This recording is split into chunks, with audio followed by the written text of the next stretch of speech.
living in, we are competing in, we are repeating in, we are believing in. It's time for us to shift our mind from best in the world to best for the world. Make decisions intentional, to take decisions intentional, making decisions intentional. Make decisions intentional, to take decisions intentional, making decisions intentional.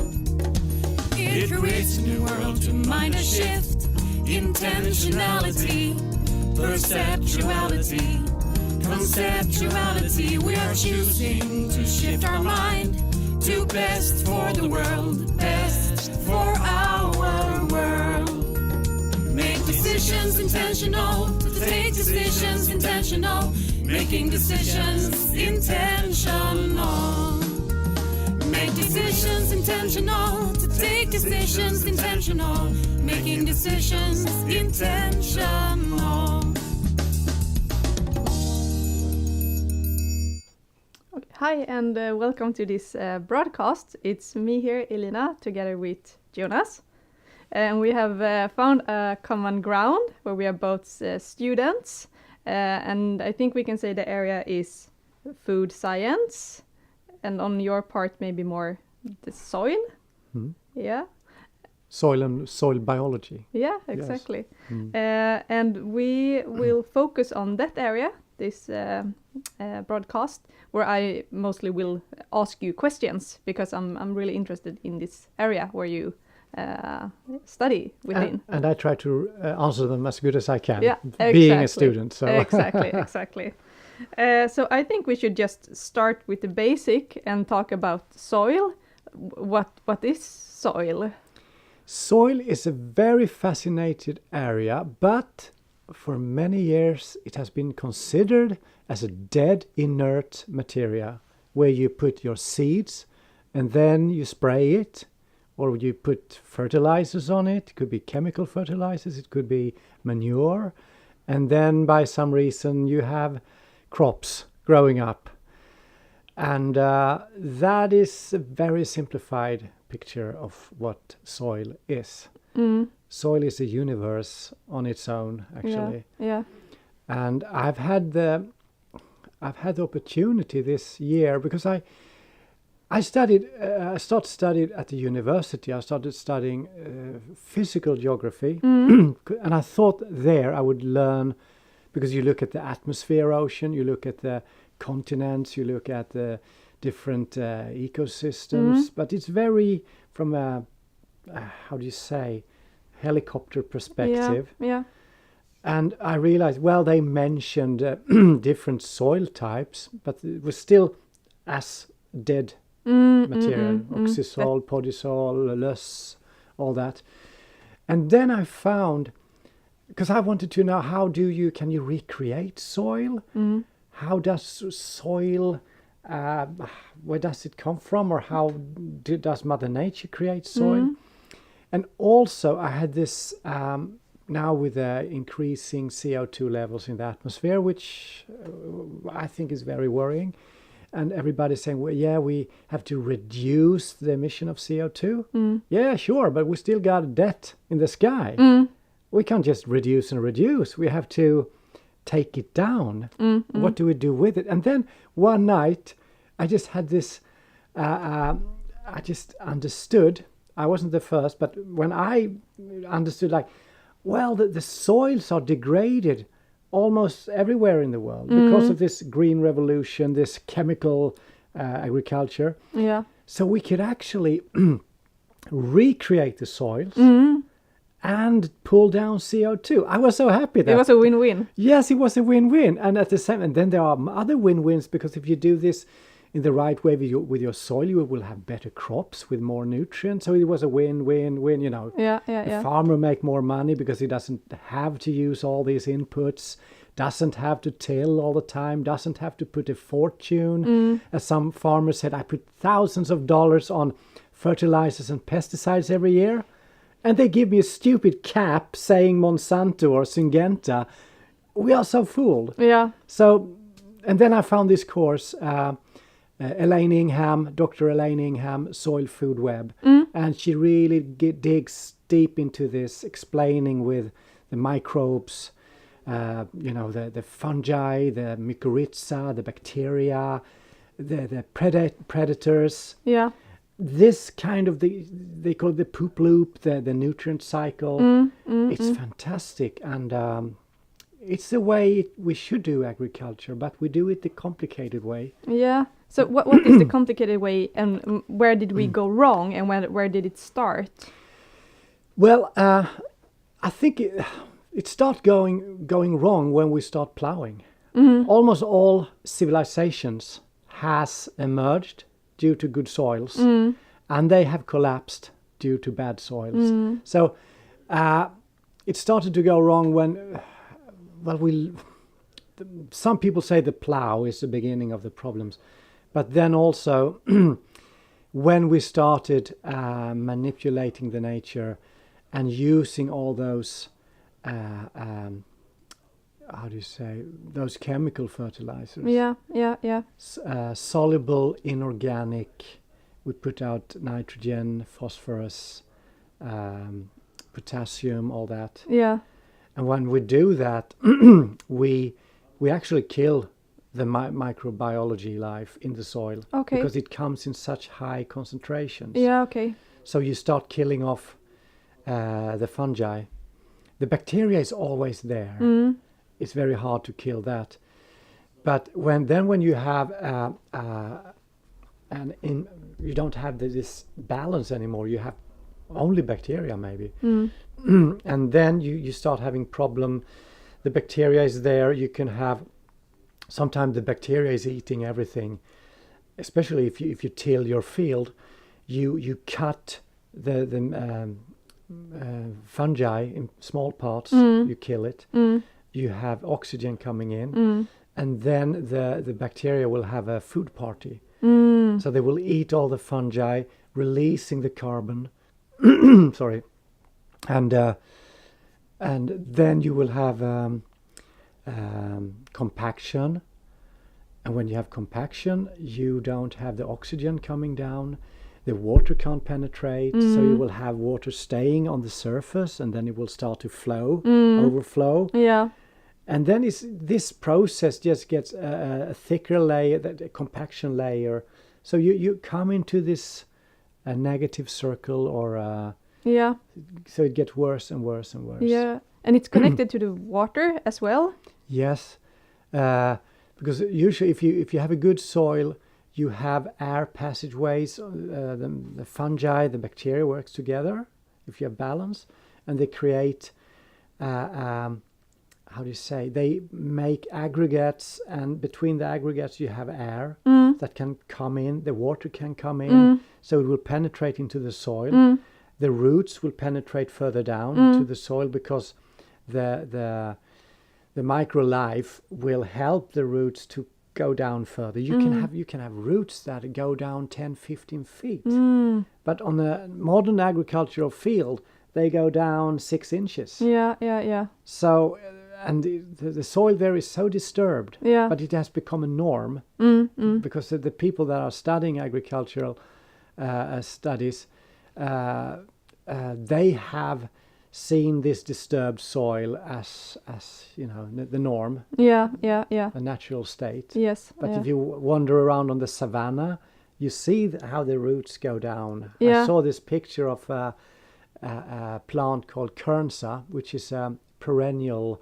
It's not wheat, but they want to establish this Kernza as a perennial wheat, and the roots go down 10 feet, and they have excavated. So you see, look like the beards of the guys in CC Top, going down very far. Yeah. So then they have more volume where they can get the nutrients and get the water up to them. But if you only have a tiny fraction of that. Well, you need to irrigate. Yeah. You need to put out fertilizers and all that Yeah, stuff. You're yeah. in this bad bad Loop, circle. bad Loop. Yeah, exactly. Bad company. Yeah. Because from what I've the truth I've been told is that we really need fertilizer, because otherwise we will have like really, really small, what do you say, gains of whatever you are trying to produce. The harvest. Yeah, the will harvest, suffer, exactly. But that's only if you do it like in the bad way. So you can instead change a lot of different factors, and then you have a completely different setup of everything. Yes, exactly. And this is not some researchers. I'm very humble. I'm just a student, but I listened to a radio program with they were interviewing Anders Wijkman, and they were talking about the climate, will we make it, etc. And then in the last few seconds he said, by the way, I've read this book, Growing a Revolution by David R. Montgomery. And today you just go out, Google it, there it is, you buy it, the next day you have it in your mailbox. Yeah. And I read this book and I fell in love with the idea, and then one book leads to another one. I read the book From Dirt to Soil by Gabe Brown. And that guy, he's a farmer. So he realized, so it's not some academic people telling the farmers, you stupid farmer, you do it this way. No, it's farmers themselves who have realized, like, why do I plow and dry out the soil when I live in a region with very low precipitation, very low rainfall? I should do this differently. And so they do trial, by test things. Yeah. And sometimes it go wrong. Sometimes they make new experience, knowledge. And actually he went from being almost bankrupt, about to sell his farm, if I remember it right. And now he's actually making money. Yeah. And many of his friends, and David R. Montgomery tells that in his book as well, like he goes around in this region and he sees farms that are not so well off, old tractors, and then you see farms that are brand new tractors. Yeah, yeah. And then the guy who's driving him to this farm where he was going to have a visit says, these guys there with the brand new tractor, they have been doing it regenerative. They work with nature, so they make money actually. Yeah. So they get out of this green revolution, this chemical expensive way of because they might have good harvest, the guys who do it with chemicals, but then they have got a huge pile of costs. Yeah. Yes. On the fertilizer, and they also when they till. They need like large machines, and then the diesel is not being cheap. Yeah. So all the inputs cost a lot of money. So, and then if you don't have the perfect amount of rain, then you're in trouble. If you have too much rain, you're in trouble. Yeah. So the good things with when you do this correctly, you will have a higher content of organic material in your soil. Yeah. And they say if you just increase with 1%, you will increase the water holding capacity with, quite a lot. I don't remember the exact figure, but one tiny percent makes life a lot easier for the farmer. Yeah. And then we talk about they do 2, 3, 4, 5, 6, 8% in a couple of years. Yeah. So if it's too much rain, no problem, that will infiltrate. Yeah. If we have a dry year, no problem. I've got this bank account of money in my soil. Yeah, exactly. So they're more resilient. Yeah, they're more relaxed. Yeah, happy people. Yeah, that sounds really nice. So, and then also they have a better, as I said, they have a better,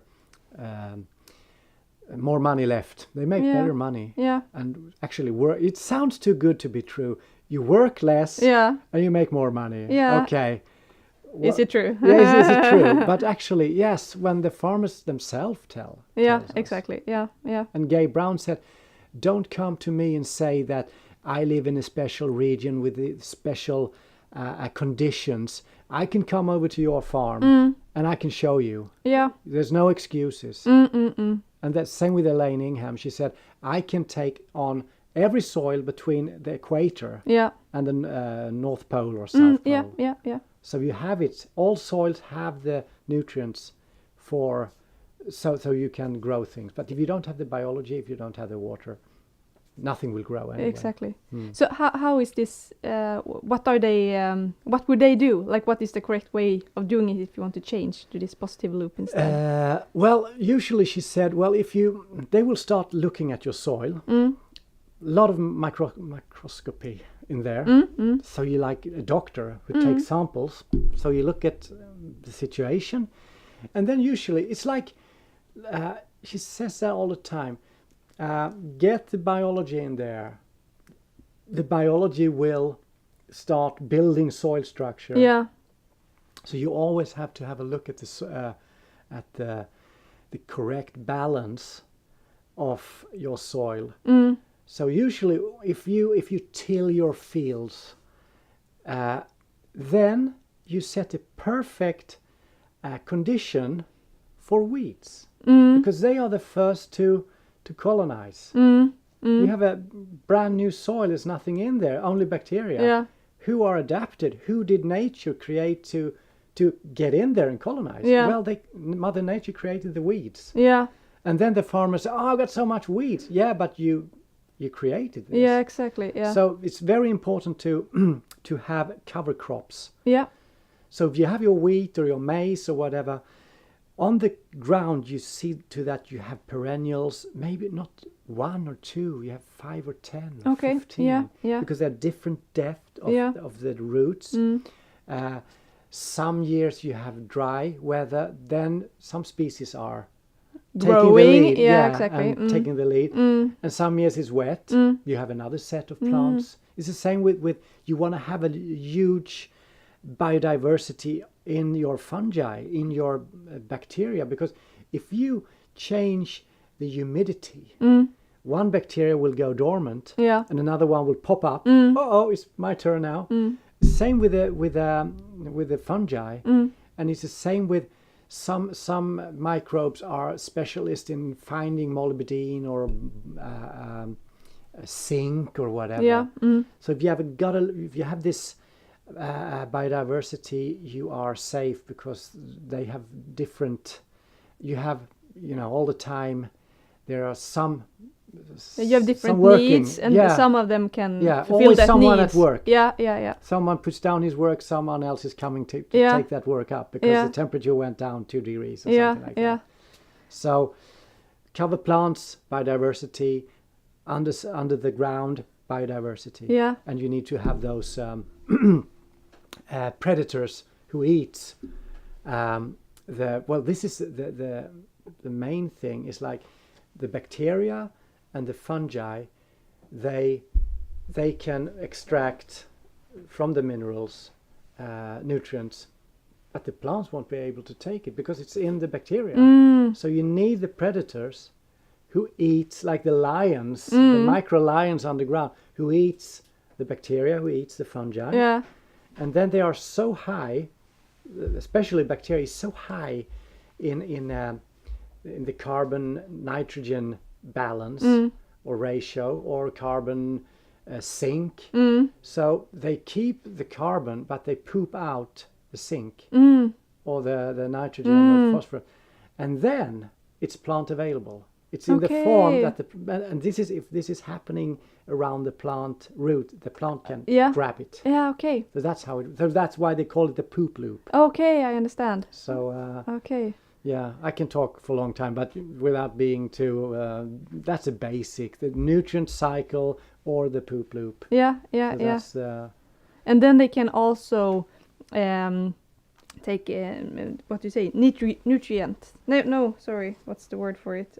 Nitrogen. nitrogen. Nitrogen. Yeah. Yeah, they can take that and convert it to a form so the plant can take it up. Yeah, exactly. Yeah. So they Instead can't- of then having fertilizer, Yes, adding that to exactly, it. yeah. So this microlife is providing the plant with the exact amount that the plant wants. It's so they are communicating because the plant can, with this photosynthate, kind of the sugary juice that it produced from the photosynthesis, give that to this. You have this mycorrhiza. They are sitting together. It's another kind of symbiosis, and then the plant will actually say, it's coming with a shopping list. So the mycorrhiza, which is a kind of fungi that goes into the root of the plant, so the plant will say, I would like to have these nutrients. Go get it from me, please. Yeah. So that this fungi goes out and get it, and it has the enzymes to pick this up, brings it back, and the plant take the nutrients and pay the mycorrhiza with sugar. Yeah. So it's both, Ecosystem, like, yeah. yes, in and between both life forms are prospering because of this. So they need yeah. each other. Yeah, yeah, yeah. So it's a fantastic way of, nature is fantastic. Yeah. And we are like, we are ruining this Yeah. but then you have big companies. It's not a conspiration. It's just like they have found a way. In the beginning it was good because Yeah. you had, the soils were still okay, but it became the truth, the Yeah, only exactly. truth. Yeah. This is how you do. And they've had they make a lot of money, they can sponsor, they can pay for a lot of research that say that we should continue. Doing this way. Yeah. Yeah, exactly. Yeah. So they make a lot of money. They want to make a lot of money in the future. Yeah, So they exactly. are, how do you say, watchguarding their interests. Yeah, exactly. Exactly. So But how do you think that there is like an opening that like who is open to do this change? well, actually, I spoke to a friend of mine. We grew up together, and he grew up on a farm, and he's working in a agricultural institution. He's Hållningssällskapet. And I wanted to talk to him after having reading these books, and just to see, he's in the reality, I'm in the theoretical world, Yeah. or just studying what people have, what they have read. And he said, well, had it been 10 years ago, I would have laughed at you. But today, this is interesting because people are, the farmers are interested. They know what is happening, and they see that the prices for everything is going up. All the inputs are going up. Yeah. But we want cheap food. Yeah, exactly. So they are like the margins are yeah, sinking. yeah. So maybe it has to be something. Often it's the financial part that makes people change. Yeah, So maybe that's what's is about to exactly. happen. Yeah. That they have to change and do it differently, Yeah. and then it will also be more sustainable for the environment. Yeah. So I think in Sweden we have got this KRAV, and I think it's time to go from that to go to regenerative, Yeah. because if you look at KRAV, or I don't know what you say in English, bio, they have just, well, they've done a lot of good things, but it's like we don't use chemical pesticides or fertilizers. So they have mechanical ways of Doing the same thing. yeah. So they still mess up the Yeah. soil Yeah. using no toxic stuff, but the soil is still suffering. So you have to go one step further. That was a dinosaur. Now we need exactly. to go on and continue. Taking And- the next step. Yeah, exactly. forward. And build soil structure, build the carbon content. Yeah. So it becomes a win-win. Yeah. It's safer for the farmers and better for the clients. It's many win-wins Yeah. in that Exactly. one. Exactly. What will happen if we don't change? Like, is it some point where it's too late to save the soil? In some places they say we have, 20, 30, 40, 50 harvests left if we continue like this. Then we have the climate change on top of that. And I said before, if it's not the climate change that will kill us, it's all the wars and social unrest that will be dead before the climate problems are global. But I'm optimistic. I think you can actually turn really bad soil into fertile soil again. How long time does it take to convert it? Well, I've studied in my course. Elaine has showed example from different places in the world, different crops, and usually in one growing season. You It's really see, fast. It's really fast. Yeah. So it works 24/7. It Yeah. works all the time. Yeah. It's fantastic because you got billions and billions and billions of microorganisms Yeah. working Yeah. all the yeah, time. Yeah. So, and all the time they are coming with nutrients for the plants. Instead of releasing a ton Yeah. of NPK Yeah. on your ground, Yeah. so it's constantly working for you. So she showed a place. There was one of those Microsoft bosses who had built his mansion on a slope in Vancouver or somewhere.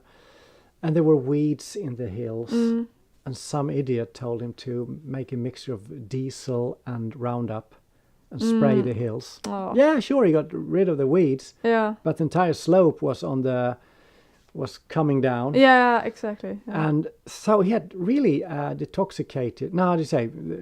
He had killed all the life there. Yeah. So they had to do something because you had this fine sand coming into his house, and it was quite serious. So one way of dealing with it was to put concrete on the entire hill, but even he realized that was too bad. Yeah. But then there was another guy who said we have to put a new layer with the right microbes on top of this, Yeah. Yeah. so it will start working, detoxify the all this soil. stuff. Yeah. Yeah. And after 6 or 7 months, I mean, this was in the rainy season as well. It looked like a muddy hill. It was horrible.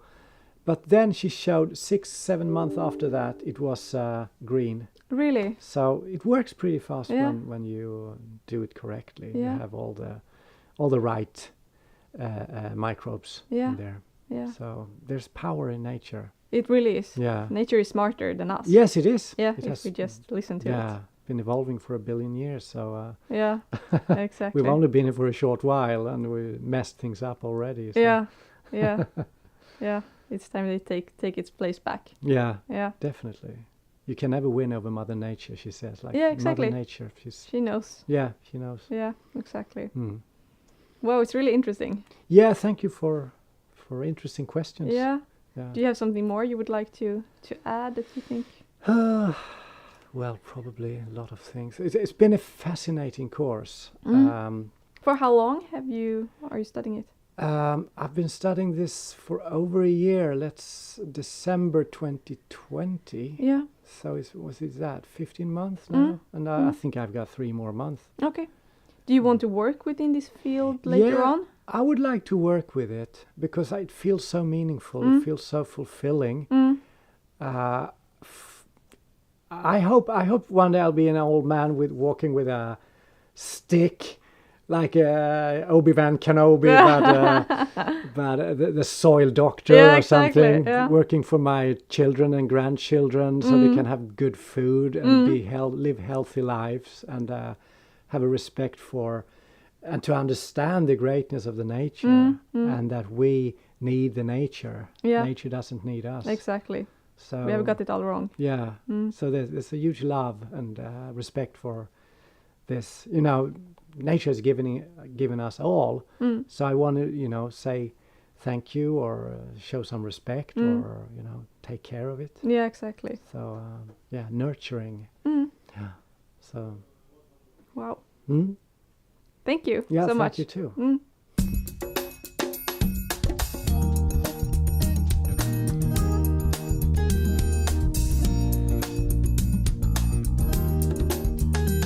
We are creating the world we're now living in. We are competing in. We are repeating in. We are believing in. It's time for us to shift our mind from best in the world to best for the world. Make decisions intentional, to take decisions intentional, making decisions intentional. Make decisions intentional, to take decisions intentional, making decisions intentional. It creates a new world to mind a shift, intentionality, perceptuality, conceptuality. We are choosing to shift our mind to best for the world, best for our world. Make decisions intentional, to take decisions intentional, making decisions intentional. Make decisions intentional, to take decisions intentional, making decisions intentional.